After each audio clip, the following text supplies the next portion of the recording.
Salam əziz izləyicilərim. Bu gün sizinlə bişirdiyim qutabı paylaşacağam. İlk öncə göyərtiləri doğradım.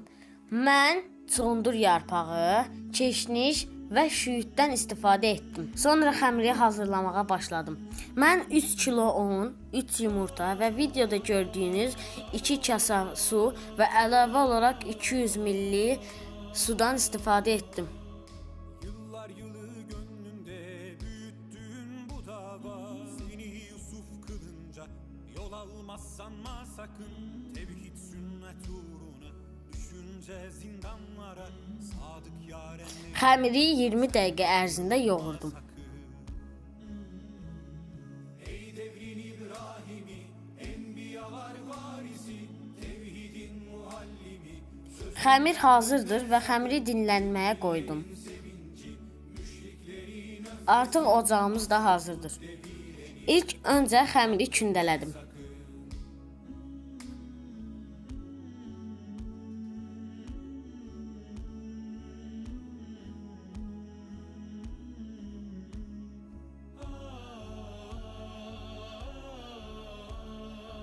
Yuxaları yaymaqda xalam mənə kömək etdi. Her sözün yeni şua, hakikat güneşinden.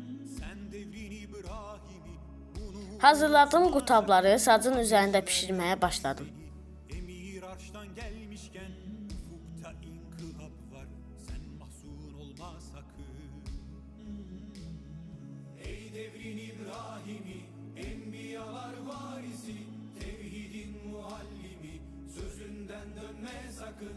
Müminlerin sevinci, müşriklerin öfkesi, asrın put devireni, yolundan dönme sakın. Ey devrin İbrahim'i, enbiyalar Qutablar pişdikcə 200-ünü də kərə yağı ilə yağladım. Budur, qutablarımız hazırdır.